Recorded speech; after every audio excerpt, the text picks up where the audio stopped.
በመገፋት ነፍጥ ያስታጠቃቸው የአማራ ህዝብ ቀኝ የሆኑት ፋኖቹ ከወደ ንጉሳዊ መንደሩ ታላቁ የአማራ ግዛት ሸዋ ትከሻው ሰፊ ደረተ ደንዳና የሆነውን የአብይ ኮማንዶ አንበርክከው ሲነዱት ውለዋል አድረዋልም።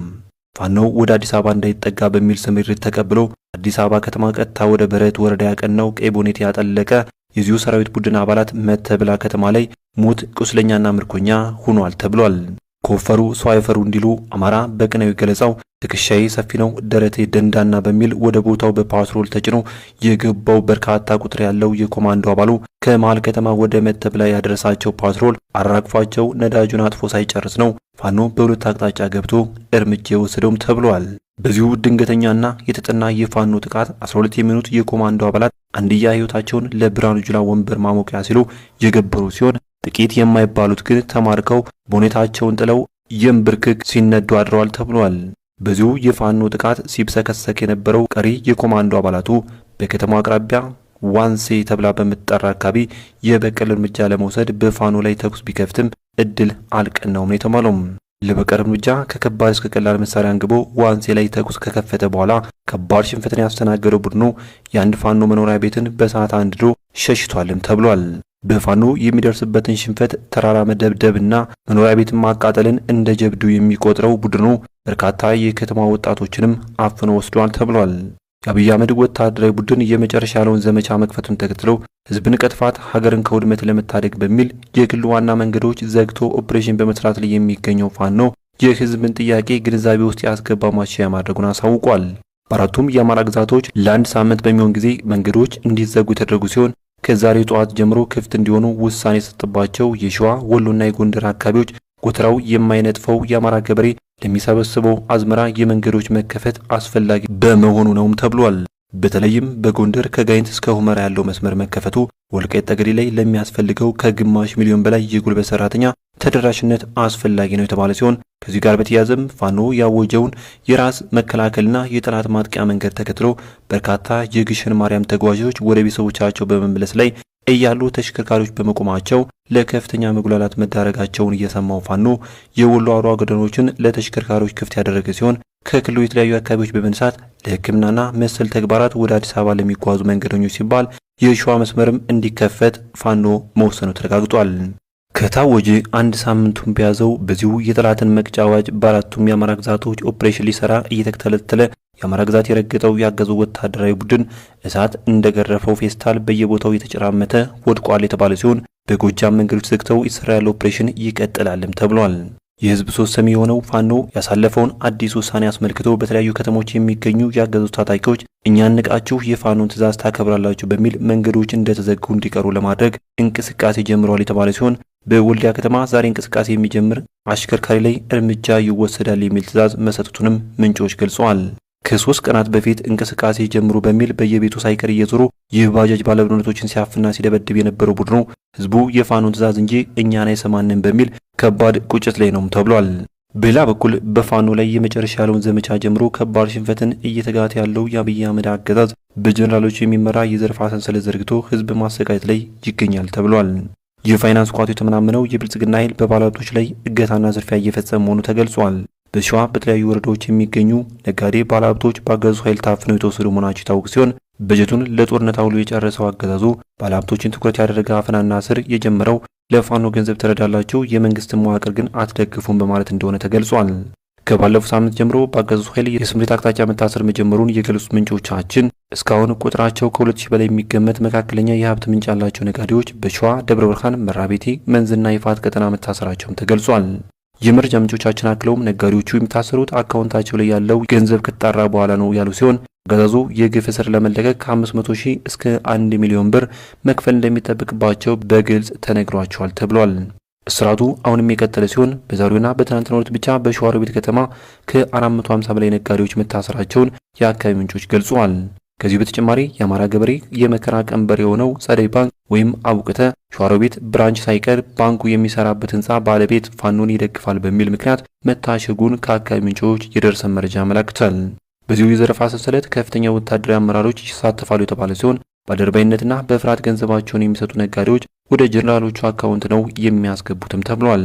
በሌላ መረጃችን በመላ ሀገሪቱ ክፍል እየተንቀሳቀሰ የህዝብ ሀብት የሆኑ ቅርሶችና ታሪካዊ ቦታዎችን በማስተዋወቅ የሚታወቀውና በኢቢሲ ፋና አርትስ አህዱ ቲቪ በተለያዩ ጊዜያት አጓጊ ፕሮግራሞችን እያቀረበ ተወዳጅነትን ያተረፈው ዝነኛው ጋዜጠኛ ፋኖን መቀላቀሉን ትናንት ይፋ አድርጓል። ከሰሞኑ ከወደ ደቡብ ኢትዮጵያ የሰራቸውን ድንቅ ዶክመንታሪዎች ሲያስተላልፍ የነበረውና የአማራ ህዝብ ባህል ወግና መልካም ሴት በማስተዋወቅ ረገድ የአንበሳውን ድርሻ የተወጣው ሚኒሊክ ፈንታውን ሀገር አዳኝ የነጻነት ተፋላሚ የሆነውን ፋኖን በይፋ ተቀላቅያለሁ ብሏል። ቅንጦት ድሎትና የግል ህይወት ንቆ ራሱን ለአማራ ህዝብ ክብር ሲል ዝቅ ያደረገው ጋዜጠኛው በህዝብ ላይ የሚደርሰው በደል ከንክኖኛል፣ የህዝቤንም በማስቆም የምችለውም የፋኖን ትግል በመቀላቀል ነው ብዬ ስለማምን ፋኖነትን ተላብሻለሁ ብሏል። መንግስት መሪ የሆነውን ጦርነት በበላይነት እየመራ ያለው ፋኖም ለጋዜጠኛው መልካም አቀባበል ያደረገለት ሲሆን የጋዜጠኛውን ፋኖ መቀላቀል አስመልክቶ በርካቶች በማህበራዊ ትስስር ገጻቸው ባሰፈሩት ጽሑፍ የፋኖ ትግል የሀቅና የእውነት ለመሆኑ ማሳያ ምቾታቸውን የግል ዝናና ሀብት ንቀው በርካቶች ወደ ትግል ሲገቡ ስንመለከት ነው ሲሉም ገልጸዋል። ክቡራን ቤተሰቦች ከኢትዮ 247 ሚዲያ ለሰዓቱ የነበሩ መረጃዎች እነኝን ይመስሉ ነበር። በቀጣይ በሌሎች ዜናዎች እንድንጠቆሙ እስከምንገናኝ በያላችሁበት በሰላም ቆዩኝ። መዋቅራቸው ጋር የሚፋለሙ እንጂ የጎንዮሽ ግጭት ውስጥ የሚገኙ አይደሉም። ቲዲኤፍ እና ፋኖ እርስ በርስ አይዋጉም። ፋኖና የኦሮሞ ነጻነት ሰራዊት አይታኮሱም። ኦርቶዶክሶች በየአካባቢው ሲታረዱ ገዳያችን ሞት የታወጀብን በሙስሊም ኢትዮጵያን ነው ሲሉ አይደመጡም። እናም በአሁኑ ሰዓት በኢትዮጵያ ምድር የሚካሄደው ፍልሚያ ጦርነት በታወጀባቸው የክልል ኃይሎችና ጦርነት ባወጀው መንግስት መካከል አለያም አገዛዙ በእያንዳንዱ ቀበሌ እዋጋዋለሁ ከሚለው የአገሪቱ አርሶ አደር ጋር ነው። ገበሬውም ይላል ከቀዳማዊ ኃይለ ሥላሴ ዘመን ጀምሮ ብዙ ነገር አይተናል፣ እንዲህስ ያለ ነገር ገጥሞን አያውቅም። በጣም የሚያስለቅስ የሚያሳዝን ኃይለ ሥላሴ ጀምሮ እስካሁን ድረስ እንኳን ስንቆይ እንዲህ ያለ ታሪክ አይተናል። የኢትዮጵያን ሕዝብ እንዲህ ላለው ሰቆቃ የዳረገው ሁኔታ ለምን ተፈጠረ? ለምን ይህ ስብስብ ወደ ስልጣን ከመጣ በኋላ ኢትዮጵያ አይታው የማታውቅ ፈተና ውስጥ ወደቀች? በአሁኑ ወቅት አፍሪካ ውስጥ የአብይ አህመድን ያህል ብዙ ተቃዋሚ ያለው ኃይል የለም። በቆዳ ስፋትም ሆነ ጠመንጃ ባነሳው የህብረተሰብ ክፍል መጠን ቢለካ በአሁኑ ወቅት አፍሪካ ውስጥ አያሌ ወጣቶች ክላሽ አንግተው የመንግስትን ወታደር ሲገድሉና አገዛዝን ሲታገሉ የሚውሉበት ሌላ አገር የለም። ጥያቄው አሁንም ለምን የሚል ነው።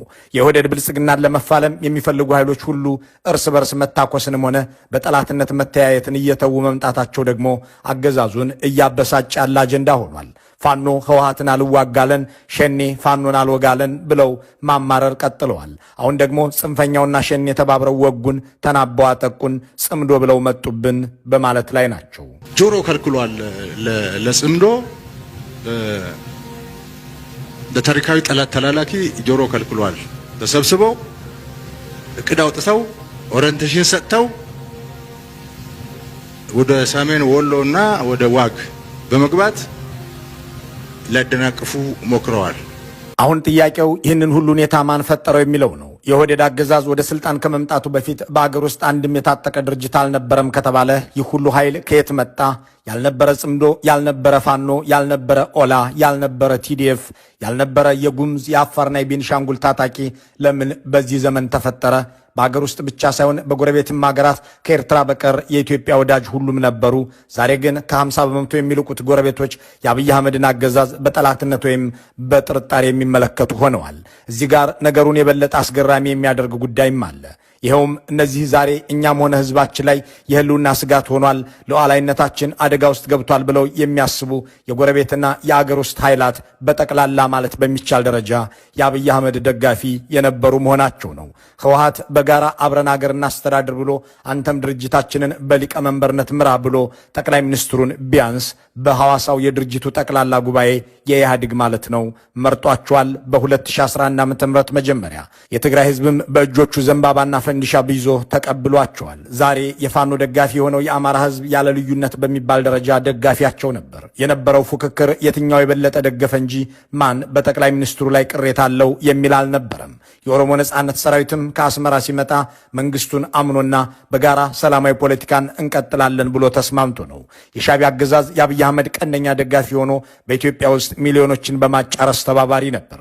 የሱዳን መንግስትና ጦር አልፋሽጋን ውሰድ፣ በምትኩም ከኢትዮጵያ ትግራይ ክልል ጁንታ እንዳይወጣ መንገድ ዝጋ ተብሎ በጠቅላይ ሚኒስትሩ የቀረበለትን ጥያቄ የተቀበለ የክፉ ቀን ወዳጅ ነበር፣ በፓርላማ የተመሰገነ። አሁን ግን እነዚህ ሁሉ የአብይ አህመድን አገዛዝ በጠላትነት የፈረጁ ሆነው የቻሉት በመፋለም ላይ ናቸው። ለምን እነዚያ ደጋፊዎቻቸው ሁሉ ሊፋለሟቸው ወሰኑ? ያ የሚደግፋቸው አርሶ አደርስ ለምን እንዲህ ምርር አለው? ልጆች ሄደው ሊያመጡ ሄደው ጨረቃ ትወጣልን ብለው ሲጠብቁ ከመሃል ተረሽኑ። ሁላችንም እኛ ከነገ ዛሬ መንግስት አለ ቀን ይወጣል ብለን እየተሽሞጠሞጥን እንጂ ኑሮም የለ ሁላችንም የማለቅ ለምንድን ነው አንድና ሁለት እየተባልነ ጭፍጨፋ ጀምላ ጭፍጨፋ ያዚ ከዚህ በላይ ምንም የለን ብለን ነው እኛውናስ። እስካሁን ያነሳናቸውን ጥያቄዎች ሁሉ ለመመለስ አስተያየት እንዲያዋጡ የጠየቅናቸው ሰዎች ያቀረቧቸው ምክንያቶች ጥቅልል ተደርገው ሲቀመጡ 3 ናቸው። ለዚህ ሁሉ ቀውስ የመጀመሪያውና ዋናው ምክንያት የጠቅላይ ሚኒስትሩ ከሃዲነትና ዋሾነት ነው። በመጀመሪያ እነዚህን የደገፏቸውን ሁሉ ቃል ገብተው ካዱ፣ ዋሿቸውም። ከዚያም ለህዝብ የገቡትን የሰላምና የዲሞክራሲ ቃል ካዱ። ክደውም በፖለቲካ ኃይሎችና በህዝብ ላይ ጦርነት አወጁ። ሁለተኛው ምክንያት አብይ አህመድ እንኳን የኢትዮጵያን የሚያህል ትልቅ አገር 50 ሰዎች የሚኖሩበትንም ቀበሌ ለማስተዳደር ችሎታ የሌላቸው መሆናቸው ነው። በሌላ አገላለጽ አብይ አህመድ የአንድ ውበትና መናፈሻ ጣቢያ ሊያም የሙዚየም ኃላፊ ለመሆን እንኳን ብቃት የሌላቸው፣ ምንም አይነት የመሪነት ወይም ስቴትማንሺፕ ተፈጥሮ የሌላቸው፣ ለአንደበታቸውም ለድርጊታቸውም ስነ ምግባር የሌላቸው፣ መሪ ሊኖረው የሚገባ እውቀት፣ ብስለትና ጥበብ አንዱም ያልታደሉ፣ ክፋትና ሴራ ግን ችሎታ የሚመስላቸው መሆናቸው ለዚህ ሁሉ ቀውስ ምክንያት ሆኗል። ሶስተኛው ምክንያት መሰረታዊውን የአገርና የህዝብ ጥያቄ ማለትም የልማትና የዲሞክራሲን ጥያቄ ለመመለስ የሚያስችል ብቃት ስለሌላቸው ጦርነት ማወጅንና በሰላም ላይ ማመፅን መርጠዋል። ተደጋግሞ እንደተባለው አብይ አህመድ በሰላም ወቅት የሚነሱ የዳቦ ጥያቄዎችን በፍጹም ለመመለስ የሚያስችል ችሎታና ፖሊሲ ስለሌላቸው በጦርነት መቀጠልን ችሎታ አድርገውታል። እናም በየጊዜው ጠላት እያበዙ ታጣቂ እየፈጠሩ ከፈጠሯቸው ወይም ከከዷቸው የፖለቲካ ኃይሎች ጋር እየተዋጉ በመቀጠል የሀገሪቱ ህዝብ የሚጠይቀውን የዳቦና የዲሞክራሲ ጥያቄ ላለመመለስ ጦርነቱን ሰበብ አድርገው መቀጠልን ምርጫቸው አድርገውታል። መግደል የስልጣን ምንጭ ሆኖላቸዋል። ሚሊዮናትን ገድለዋል ተብሎ የተዘገበላቸው መሆናቸውንም ዘንግተው ገዳይ ሰው መሪ መሆን የለበትም ሲሉ ይደመጣሉ። ሴት ገለ፣ አርሶ አደር ገለ፣ ማን ነኝ ብለህ መሪ ትሆናለህ? እንትን ይፈልጋል እኮ አሁን ሌባ ሰው ስታዩ እንደሚያስጠላችሁ ነፍሰ ገዳይ መሪ ቢሆን አይመችም አይደል? ደስ አይልም። ገዳይ ሰው መሪ መሆን የለበትም የሚሉት ሰው ናቸው። እንግዲህ መለስ ብለው ደግሞ መግደል ምን ማለት እንደሆነ እናሳይ ሲሉ የሚደመጡት ጦርነት ምን እንደሆነ ማሳየት ይኖርብናል። ማሸነፍ እንዴት እንደሚቻል የማያውቁ ህልመኞች ባዶ ህልማቸውን በፌስቡክ ሲነዙ በዚያ መንገድ ማለም እንጂ ህልማቸውን መፍታት እንደማይችሉ ማሳየት ያስፈልጋል። በእርግጥ የመጀመሪያው ንግግራቸው ልክ ነበር። ገዳይ ሰው መሪ መሆን የለበትም፣ ስልጣኑን ልቅቅ አድርጎ ወይም ተይዞ ለፍርድ መቅረብ ያለበት እንጂ። በእርግጥም ቃላቸውን አክብረው ጦርነት ምን እንደሆነ አሳይተዋል፣ እያሳዩም ነውና የሁለተኛው ንግግራቸው ልክ ነው። በ21ኛው ክፍለ ዘመን በሚሊዮን የሚቆጠር ህዝብ አስፈጅቶ ስልጣን ላይ ያለ መሪ ከእሳቸው ውጭ የለም። ከሩዋንዳ የዘር ማጥፋት ወዲህ ከሚሊዮን በላይ ሰላማዊ ሰዎች የተቀጠፉበትና እየተቀጠፉበት ያለ ጦርነት የትም ዓለም አልተከሰተም። ህዝብን ዩኒቨርሲቲ ያስገብተን እናሰለጥናለን ሳይሆን ጦር ሜዳ ልከን እናስተምራለን የሚል መንበር ውጊያንና ግጭትን መፍጠር ብቸኛ የስልጣን ማስቀጠያ ስልት አድርጎ የሚያምን ጠመንጃው የአእምሮ ወደ 4 ኪሎ ከመጣ በኋላ የአገር ገጽታ እንደወየበ ቀጥሏል። እናም በሁሉም ግንባር የጎንዮሽ ግጭት እንዲበረታና እንዲስፋፋ በትጋት ይጠይቃሉ። የፖለቲካ ኃይሎች ሲተባበሩ ወይም መነጋገር ሲጀምሩ እንዴት አንድ ላይ መቆም የማይችሉ ሰዎች እኔ ላይ ያነጣጠሩ ብለው ይቆጫሉ፣ ይናገራሉ። እርስ በርስ አልዋጋሉኝ እኔን ለመውጋት ግን ተባበሩ ሲሉም የምራቸውን ነው። የኦህዴድ ብልጽግና ግጭት ብቻ ሳይሆን ታጣቂም ይፈጥራል። በኦሮሚያ ውስጥ ፈቃዱ አብዲሳ የተባለ ግለሰብ የሚመራው የኦህዴድ ሸኔ አለ። ይህ ኃይል ኮሬ ነገኛ በመደበለት በጀት ባስታጠቀውም ጠመንጃና በፈቀደለት አካባቢ ሆኖ ኦህዴድ በሰጠው ተሽከርካሪም ጭምር ሰላማዊ ሰዎችን ያግታል፣ ይገድላል፣ ይዘርፋል። ይህንን ያጋለጠው አሜሪካዊው ተነባቢ ጋዜጣ ዋሽንግተን ፖስት ነው። በአማራ ክልል መንግስታዊ ፋኖ ፈጥሮ እሾህን በሾህ ነው ሲሉ እንደነበርና ትጥቅም ስንቅም ሰጥቷቸው ያሰማሯቸው እንደነበር ቢቢሲን ጨምሮ ዓለም አቀፍ መገናኛ ብዙሃን ዘግበዋል። በትግራይ ክልል ጦርነት እንዲያካሂዱለት ከቲዲኤፍ የወጡ ታጣቂዎችን ቲፒኤፍ ብሎ ማሰባሰቡና ቀለብም ስምሪትን መስጠቱ እንደ አፍሪካ ኢንቴሊጀንስ ባሉ ሚዲያዎች ተጽፏል። እንዲህ እያደረገ ታጣቂዎችን በመፈልፈል መንግስት ምን ጥቅም ያገኛል የሚል ጥያቄ ላላቸው ሰዎች ምን ምላሽ አለ የሚል ሐሳብ ያቀረብንለት አንድ ለዚህ ዝግጅት ሐሳብ ያዋጣ ተንታኝ አገር ለማስተዳደር የሚያስችል አቅም ከማጣት ጋር የተገናኘ ነው ይላል። ጠቅላይ ሚኒስትሩ አገር የማስተዳደር ችሎታ ስለሌላቸው በአንድ በኩል የህዝቡ ጥያቄ ሰላም ስጡኝ የሚል እንደሆን በማድረግና ማህበረሰቡ አንገብጋቢ የሆኑ የልማትና የዲሞክራሲ ጥያቄዎችን እንዳያነሳ ለማድረግ በሌላ በኩል ደግሞ በታጣቂ ኃይሎች እያሳበቡ ለመኖርና ስልጣንን ለማስቀጠል ይጠቅማቸዋል ይላል። በእርግጥ ይህንን ትንታኔ ብልጽግናዎች በተግባርም የሚያደርጉት ነው።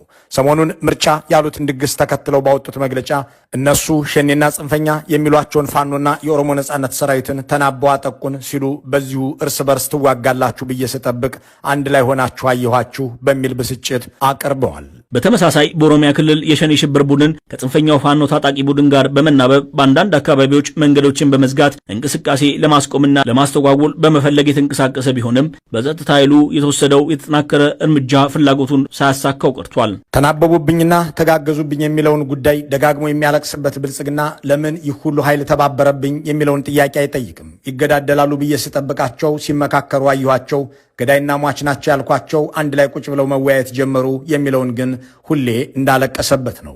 ሰዎች ለምን መገዳደላቸውን ትተው ተባበሩ፣ ለምን ጠላትነታቸውን አስወግደው ተስማሙ ብሎ ይህንን ያህል መታመም የጤነኛ ሰው ተግባር ባይሆንም ከብልጽግና ሰፈር የማይጠበቅ አይደለም።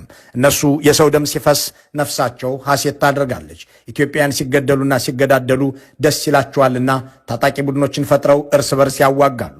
የራሳቸውን ወገን በዱቤ በገዙት መሳሪያ በቅጥር ባመጡት ጦር ይወጋሉ፣ ይገድላሉ። እናም የሚገድሏቸውና የሚያጋድሏቸው ሰዎች ከዚህ በኋላ እርስ በርስ ለመጋደል የምንተኩሰው ጥይት አይኖርም ማለታቸውም ሆነ ተባብረው ከእነሱ አንጻር መቆማቸው ያበሳጫቸዋል። ከዚያም በመግለጫ ጽፈው ያስነብቡታል። የእኛ አገር የመምራት ችሎታ ኢትዮጵያን አተረማምሷልና የጋራ መፍትሄ እንፈልግ አይሉም። ይልቁንም ለምን ጠላቶቻችን የጋራ ግንባር ፈጥረው ተነሱብን ብለው ይናደዳሉ። ግጭት ፈልፋይ አመላቸውም ስልጣንን በአንድ ግለሰብ ለማከማቸትና ለመጠቅለል ከፓርቲም ከክልሎችም ነጥቆ ለአንድ ግለሰብ ለመለገስ ብሎ እልም ያለ ጦርነት ያስከፍታቸዋል። ከዚያም በሃይማኖትም ሆነ በብሔር ጦርነት ቀስቅሰው እከሌ ገደለ፣ እከሌ ጥቃት ሰነዘረ ብለው ያውጃሉ።